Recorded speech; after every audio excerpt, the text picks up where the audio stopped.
చేసి తెలంగాణ ఉద్యమ బాట నడిపించిన మీరు ఈనాడు 4 కోట్ల తెలంగాణ ప్రజలు కష్టాలలో ఉన్నప్పుడు మీదైన పాత్ర పోషించాలి అని చెప్పి అందశ్రీ గారిని అడగడం, కలవడం, ఆనాడు కాంగ్రెస్ పార్టీని నడిపించే క్రమంలో వారొక గొప్ప స్ఫూర్తినిచ్చింది. కొట్లాడితే ఖచ్చితంగా తెలంగాణ ప్రజలు ఆశీర్వదిస్తారు.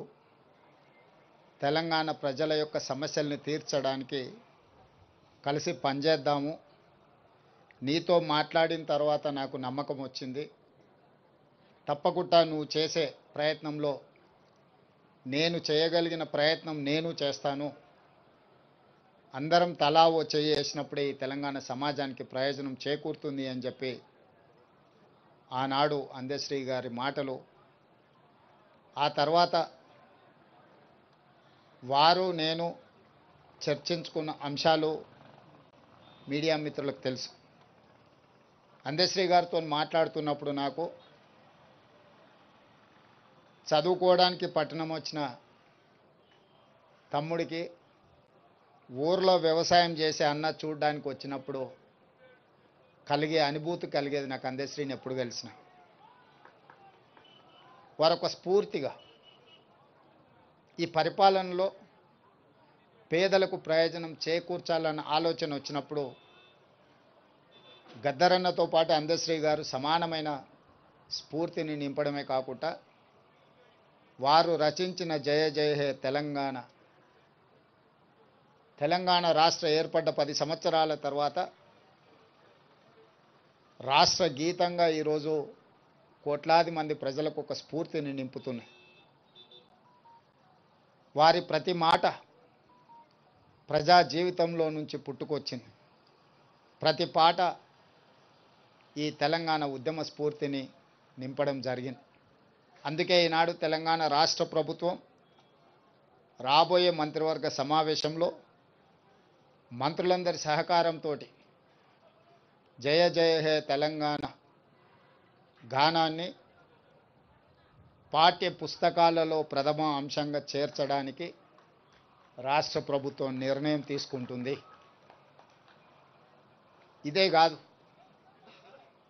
ఈనాడు ఈ స్మృతివనం ఉద్యమకారులకు, గాయకులకు, కవులకు ఈ తెలంగాణ సమాజం, తెలంగాణ సంస్కృతి సముచితమైన స్థానాన్ని ఇస్తుంది, స్ఫూర్తిని నింపుతుంది అని తెలియజేయడమే కాకుండా వారి కుటుంబంలో ఒకరికి ప్రభుత్వ ఉద్యోగంలో అవకాశం కల్పించడానికి మా ప్రభుత్వం నిర్ణయం తీసుకుంటుంది. ఎందుకంటే జీవితాంతం నిస్వార్థంగా సర్వం ఒడ్డి తన రక్తాన్ని చెమటగా మార్చి తన గళాన్ని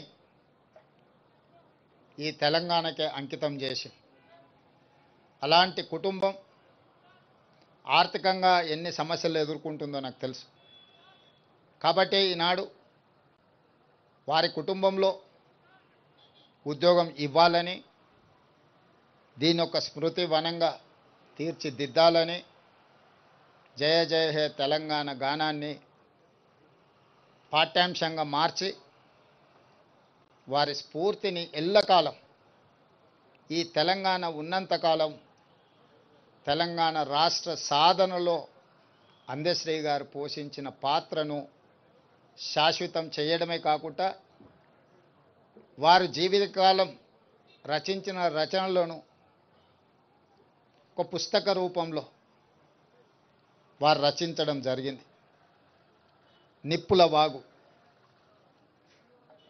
ఈ నిప్పుల వాగు ఒక స్ఫూర్తి, ఒక ప్రజ్వలన, భవిష్యత్ తరాలకు ఇది ఒక భగవద్గీతగా, ఒక బైబిల్గా, ఒక ఖురాన్గా తెలంగాణ యువతకు, తెలంగాణ ఉద్యమకారులకు, తెలంగాణ ప్రజా సమస్యల మీద పోరాటం చేసే వాళ్లకు ఒక గైడ్ లాగా పనిచేస్తుంది.